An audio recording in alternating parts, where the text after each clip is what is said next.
everyone, welcome back to Brainipedia Skills. I'm Neha Pandey and I welcome you all on this channel of Brainipedia Skills. And आज का जो हमारा topic है ना काफ़ी interesting होने वाला है और आपके लिए काफ़ी फ़न भी रहेगा, क्योंकि आज हम जो इम्पॉर्टेंट आर्टिकल्स हैं ना स्टेट लेजिस्लेचर के, उन्हें एक काफ़ी फ़नी और इंटरेस्टिंग ट्रिक के साथ लर्न करेंगे ताकि इन सभी आर्टिकल्स को आप आसानी से लर्न कर सकें और ये आर्टिकल्स आपको लंबे समय तक याद रहे। क्योंकि whenever we talks about Indian polity ना, इंडियन पॉलिटी के कंटेक्स्ट में सबसे कॉम्प्लेक्स चीज़ें जो यूजुअली स्टूडेंट्स को लगती हैं, एस्पिरेंट्स को लगती हैं, वो होता है आर्टिकल्स को लर्न करना और लर्न करने के अलावा उन्हें लंबे समय तक याद रखना। कन्फ्यूजन हो जाते हैं, तो उसी कन्फ्यूजन को दूर करने के लिए और इन आर्टिकल्स को थोड़ा फन बनाने के लिए, इंडियन पॉलिटी को थोड़ा इंटरेस्टिंग बनाने के लिए आज मैं आपके लिए लेकर आई हूँ यहाँ पे एक इम्पॉर्टेंट और काफ़ी इंटरेस्टिंग ट्रिक, जिससे कि आप लर्न कर पाएंगे इंडियन पॉलिटी के इम्पॉर्टेंट आर्टिकल्स को। तो let's turn learning the articles of state legislature into fun ride. आज हम इसे काफ़ी फ़न बनाने वाले हैं और इस राइड में आप इन आर्टिकल्स को काफ़ी इंजॉय करेंगे और साथ ही साथ काफ़ी आसान तरीके से लर्न करेंगे।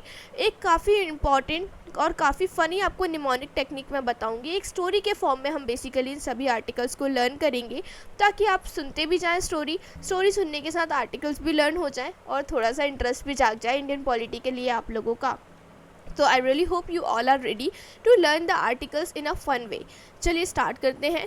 देखिए भाई, स्टोरी जो है ना कुछ इस तरीके से है। अब यहाँ पे थोड़ी सी आपको एरर्स देखने को मिलेंगी, बट आपको थोड़ा सा इसे इमेजिन करना पड़ेगा, थोड़ा सा इमेजिनेशन को अपना वाइल्ड करना पड़ेगा बेसिकली। चलिए, एक दिन रवि और सीता, आप चाहे अपने हिसाब से नाम रख सकते हैं, पर मुझे जो नाम ठीक लगे मैंने रख दिए। एक दिन रवि और सीता जो थे ना एक मैजिकल किंगडम में जाते हैं जिसका नाम है लेजिसलैंड। उस मैजिकल किंगडम का नाम है लेजिसलैंड। लेजिसलैंड जैसे डिज्नीलैंड होता है, उसी तरीके से हमारा जो इमेजिनेशन का वर्ल्ड है, इंडियन पॉलिटी का जो इमेजिनेशन का वर्ल्ड है, उसका नाम है लेजिसलैंड। अब वहाँ उन्होंने देखा कि आर्टिकल 168 से लेके आर्टिकल 212 तक जो आर्टिकल्स हैं वो ना काफ़ी अलग अलग रोल्स प्ले करते हैं। बेसिकली ये जो लेजिसलैंड है ना, इस पूरे ही किंगडम को मैनेज करने के लिए बहुत सारे आर्टिकल्स प्रदान किए गए हैं और वो सारे ही आर्टिकल्स जो है ना अलग अलग रोल प्ले करते हैं। हर आर्टिकल का अलग रोल है, हर आर्टिकल अलग तरीके से उस किंगडम को मैनेज करता है, रन करता है। तो चलिए देखते हैं ये सभी आर्टिकल्स किस प्रकार से वर्क करते हैं।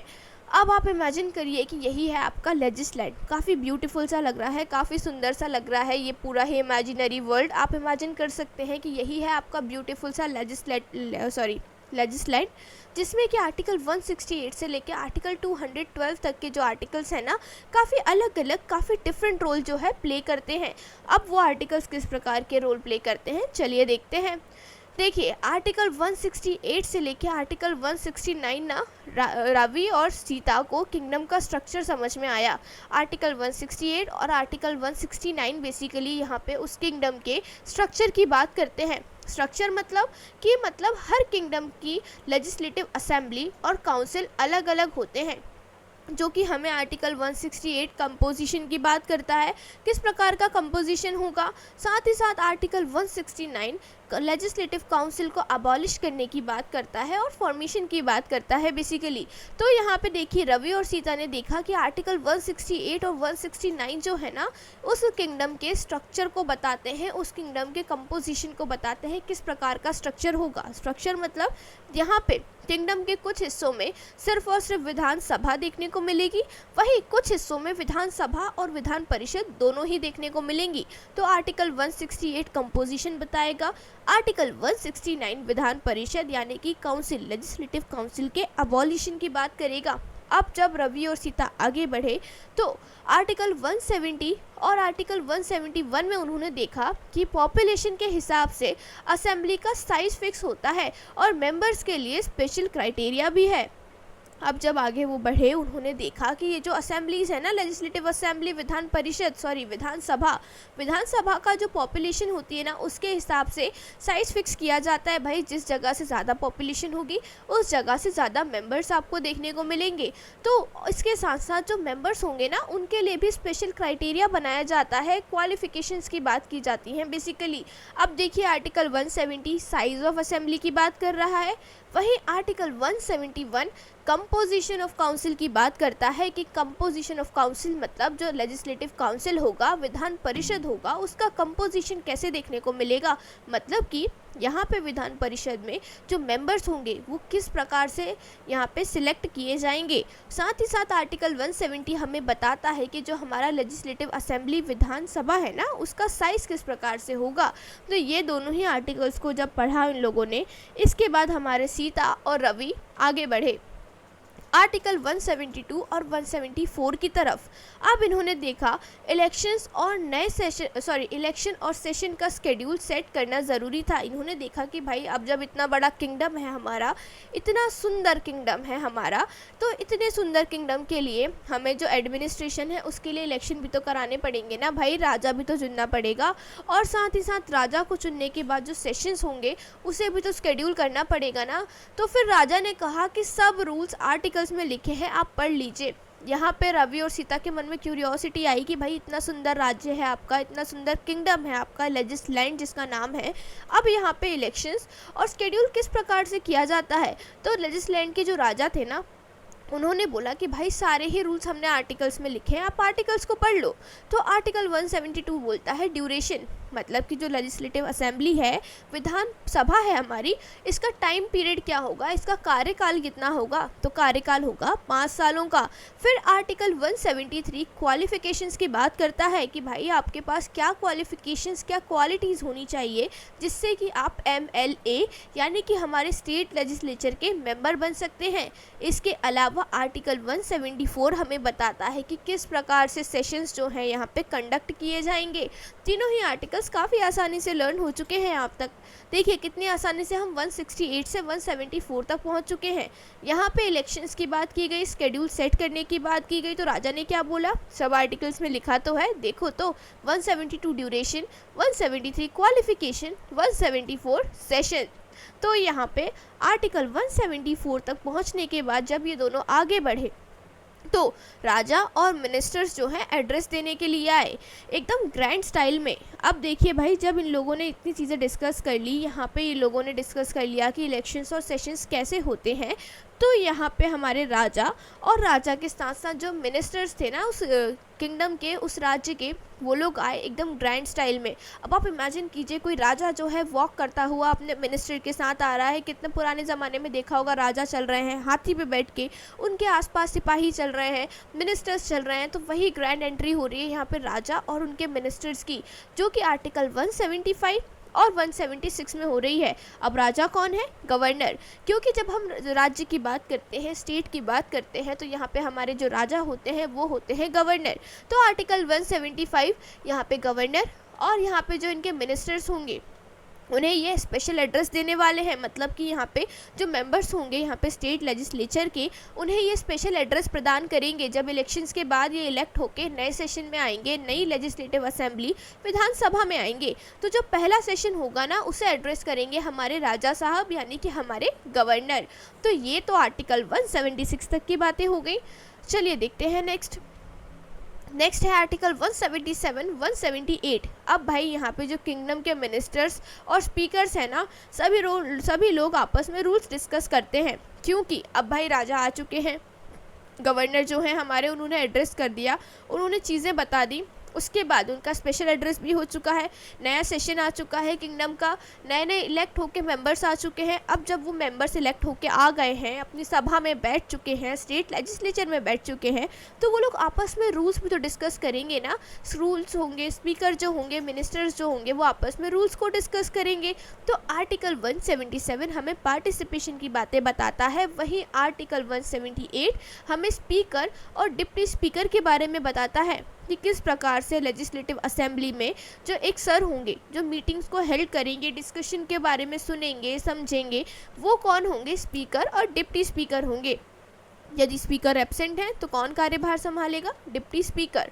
देन आर्टिकल 179 और 181 स्पीकर और डिप्टी स्पीकर के रेजिग्नेशन और उनकी पावर का अनाउंसमेंट किया गया। अब भाई सीता और हमारे क्या नाम थे, सीता और मैं नाम भूल गई यहाँ पे, सीता और रवि जो थे, अब इन्होंने यहाँ तक देख लिया कि भाई ये जो मिनिस्टर्स हैं ये आ चुके हैं और ये सब आपस में रूल्स डिस्कस कर रहे हैं।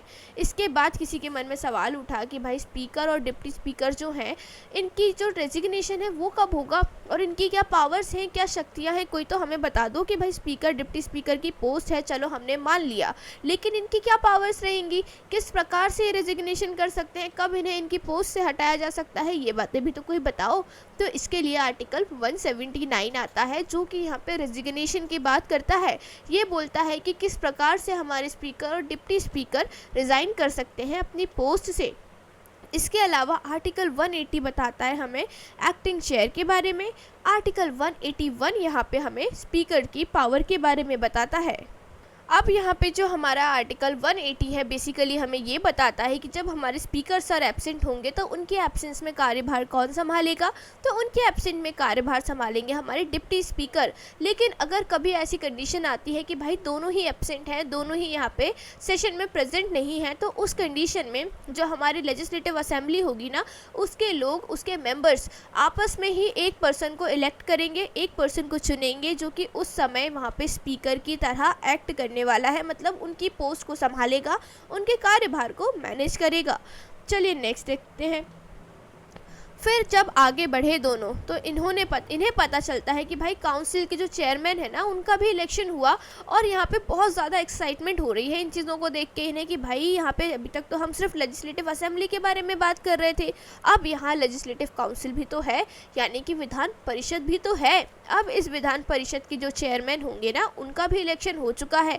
कैसे? आर्टिकल 182 यहाँ पे चेयरमैन की बात बताता है, मतलब आर्टिकल 182 बोलता है कि जो विधान परिषद है ना उसके चेयरमैन रहेंगे। साथ ही साथ आर्टिकल 183 बताता है कि इनका टर्म ऑफ ऑफिस कैसा रहने वाला है, मतलब कार्यकाल कैसा रहेगा। इसके अलावा लेजिस्लैंड में रूल्स और प्रिविलेजेस सेट करना भी सबसे ज़रूरी था। भाई इतना बड़ा किंगडम है, इतना बड़ा साम्राज्य है आपका, तो वहाँ पे रूल्स होंगे, रेगुलेशंस होंगे, उन्हें भी तो सेट करना पड़ेगा ना, वरना तो कार्य कैसे चलेगा। इसीलिए आर्टिकल 184 से आर्टिकल 187 तक की चीज़ें जो हैं हम देखेंगे। आर्टिकल 184 वोटिंग की बात करता है, 185 वेकेशन की बात करता है, आर्टिकल 186 सैलरी की बात करता है, वहीं आर्टिकल 187 सेक्रेटेरिएट की बात करता है। देखिए भाई, यहाँ पे जब आप इतने बड़े साम्राज्य के मेंबर हैं, आपको वोटिंग के भी राइट्स दिए जा रहे हैं, वैकेशंस भी दिया जा रहा है, सैलरी भी दी जा रही है, साथ ही साथ सेक्रेटेरिएट भी प्रदान किया जा रहा है। देखिए कितनी आसानी से हम 168 से 187 तक आ चुके हैं। अब जब ये लोग आगे बढ़े तो इन्हें पता चला है कि सभी मेंबर्स को ओथ लेना और एथिकल प्रिंसिपल अडॉप्ट करना ज़रूरी था। अब जब यहाँ पे रवि और सीता आगे बढ़े तो इन्होंने देखा कि भाई ये जो लेजिस्लेटिव असेंबली, विधान परिषद और विधानसभा के मेंबर्स थे ना, इनका सिर्फ मेंबर बनना काफ़ी नहीं था, इन्हें यहाँ पे ओथ लेना और एथिकल प्रिंसिपल्स को फॉलो करना भी ज़रूरी था, मतलब शपथ भी लेना पड़ेगा और कुछ आपको जीवन में अच्छे प्रिंसिपल्स को भी फॉलो करना पड़ेगा। कैसे? देखिए आर्टिकल 188 यहाँ पे इनके ओथ एंड अफर्मेशन की बात करता है, वहीं आर्टिकल 190 इनके वैकेशन के बारे में हमें बताता है, वहीं आर्टिकल 193 यहाँ पे पेनल्टीज़ के बारे में बताता है कि अगर ये हमारे मेंबर्स कुछ गलत कार्य करते हैं, कोई गलत एक्टिविटी करते हैं, कोई इलीगल कार्य करते हैं, तो उस कंडीशन में यहाँ पे इन्हें पेनल्टीज जो है लगाई जा सकती है, जुर्माना इन्हें भरना पड़ सकता है। यस, सो यहाँ पे देखिए एक थोड़ी मिसअंडरस्टैंडिंग हो गई थी। बेसिकली आर्टिकल 185 जो है यहाँ पे ये बताता है कि यहाँ पे जो स्पीकर और डिप्टी स्पीकर होते हैं ना स्टेट लेजिस्लेचर में, यहाँ पे लेजिस्लेटिव असेंबली में, वो यहाँ पे वोट नहीं कर सकते। स्पीकर और डीएस मतलब डिप्टी स्पीकर जो होते हैं यहाँ पे can not vote, they can not vote, मतलब वो यहाँ पे वोटिंग जो है वो नहीं कर सकते। मीटिंग में जो भी प्रोसीडिंग होती है, जो डिस्कशंस होते हैं, डिबेट होते हैं, ये उसमें भाग लेके वोटिंग्स जो है वो नहीं कर सकते। वहीं जो हमारा आर्टिकल 190 है ये हमें बताता है कि आर्टिकल 190 जो है ये हमें बताता है कि जब भाई वेकेशन ऑफ सीट हो जाए, मतलब किसी भी लेजिस्लेटिव असेंबली के मेंबर की सीट खाली हो जाए, देन उस कंडीशन में यहाँ पे किस प्रकार से कार्य होने वाले हैं, ये बातें हमें आर्टिकल 190 में देखने को मिलती हैं। और अगर मेंबर्स सही कार्य नहीं कर रहे हैं, अपनी जो ड्यूटीज़ हैं, जो फंक्शंस हैं, उन्हें सही तरीके से परफॉर्म नहीं करते, तो यहाँ पे उनके ऊपर कुछ पेनल्टीज़ भी लगाई जा सकती हैं। तो यहाँ तक तो बात हो गई। देन इसके बाद हम आगे बढ़े, मतलब सीता और रवि जब आगे बढ़े तो उन्होंने देखा कि किंगडम के फाइनेंशियल मैटर्स, बिल्स और ऑडिटिंग की लैंग्वेज और मैजिक अलग ही था। इन्होंने जब आगे बढ़े तो इन्होंने देखा कि भाई जब किंगडम इतना बड़ा है तो फाइनेंशियल इश्यूज भी तो होंगे ना, फाइनेंशियल मैटर्स को भी तो मैनेज करना पड़ता होगा, क्योंकि बिना पैसों के इतना बड़ा साम्राज्य संभालना आसान बात थोड़ी है। बिल्स भी लगते होंगे, मनी बिल की बात हो रही है, फाइनेंशियल बिल्स की यहाँ पे बात की जा रही है।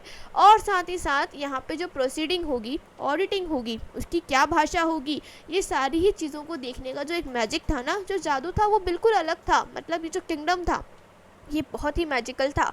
यहाँ पे सारी ही बातें काफ़ी एक्स्ट्रा ऑर्डिनरी और काफ़ी ब्यूटीफुल देखने को मिलती थी। कैसे, चलिए देखते हैं। आर्टिकल 194 यहाँ प्रिविलेजेस की बात करता है, वहीं आर्टिकल 198 यहाँ पे इंट्रोडक्शन ऑफ बिल्स की बात करता है कि यदि आप किसी राज्य में रह रहे हैं, वहाँ पे बाई कैमरल लेजिस्लेचर है, तो पहले बिल कहाँ इंट्रोड्यूस किया जाएगा। यदि कोई सामान्य बिल है, ऑर्डिनरी बिल है, तो वो दोनों में से किसी भी हाउस में आप पेश कर सकते हैं। लेकिन यदि वो मनी बिल है तो उस कंडीशन में उस मनी बिल को आप पहले विधानसभा में ही पेश करेंगे, उसके बाद ही वो बिल कहाँ जाएगा, विधान परिषद में जाएगा। आर्टिकल 210 यहाँ बताता है कि हमारे जो लेजिस्लेटिव असेंबली, विधानसभा, विधान परिषद की जो मीटिंग होगी, जो डिस्कशन होगा, जो बातें होंगी, जो कार्य किए जाएंगे, वो कौन सी भाषा में होंगी। तो भाषाएं होंगी हिंदी या फिर इंग्लिश, और यदि दोनों ही नहीं तो उस राज्य की, उस पर्टिकुलर स्टेट की जो ऑफिशियल लैंग्वेज होगी वो वहाँ उस पूरी ही प्रोसीडिंग में यूज़ की जाएगी। आर्टिकल 212 हमें यहाँ पे हमारे स्टेट लेजिस्लेचर के प्रोसीजर्स के बारे में बताता है कि किस प्रकार के प्रोसीजर्स जो हैं हम यहाँ पे फॉलो करने वाले हैं। तो इस तरीके से आज की हमारी क्लास जो है कंप्लीट होती है, और इस सारी ही ट्रिक के साथ रवि और सीता के साथ इस ब्यूटीफुल मैजिक जर्नी में चल के हमने सारे ही आर्टिकल्स को काफ़ी आसानी से लर्न कर लिया। आई नो ये जो ट्रिक है थोड़ी सी चाइल्डिश लग सकती है कुछ लोगों को, लेकिन यहाँ पे हम किस प्रकार से याद करते हैं, it literally doesn't matter. What actually matters is कि हमने कुछ चीज़ याद करी, हमने किसी चीज़ को बहुत लंबे समय तक याद रखा। इंडियन पॉलिटी जो है ऑलरेडी काफ़ी सीरियस सब्जेक्ट है, तो अगर हम उसमें थोड़ा सा फ़न ऐड कर सकते हैं, कुछ फ़नी चीज़ें ला सकते हैं, तो क्या बुरा है। मतलब तो यही है ना कि हमें चीज़ें लंबे समय तक याद रहें। अब वो हम किसी फ़नी ट्रिक से याद करें या फिर सीरियस होके, डजेंट मैटर ना। व्हाट एक्चुअली मैटर्स की चीज़ें हमें याद हो और अपने एग्ज़ाम में वो चीज़ हमें काम आए। तो ये जो ट्रिक थी, इससे आप आसानी से पूरे ही आर्टिकल्स को लर्न कर सकते हैं, समझ सकते हैं। और आगे की क्लास में हम ऐसे ही सारे आर्टिकल्स को काफ़ी फ़नी ट्रिक के साथ, काफ़ी इंगेजिंग ट्रिक के साथ लर्न करने वाले हैं। तो अगर आपको आज की क्लास अच्छी लगी हो तो please like the video and share this video with more and more friends, ताकि वो भी स्टेट लेजिस्लेचर के आर्टिकल्स को इसी तरीके से फ़नी वे में लर्न कर सकें। और तो और आगे फ्यूचर में भी हम ऐसी बहुत सारी क्लासेस लेकर आने वाले हैं जिसमें हम इंडियन कॉन्स्टिट्यूशन के सभी आर्टिकल्स को इसी तरीके से फ़न वे में, फ़नी तरीके से लर्न करेंगे। तो अगर आपको क्लास अच्छी लगी हो please like the video and मुझे कमेंट में ज़रूर बताइए कि ये ट्रिक आपके लिए हेल्पफुल थी या नहीं। और तब तक के लिए stay healthy and stay happy. Thanks for watching the video.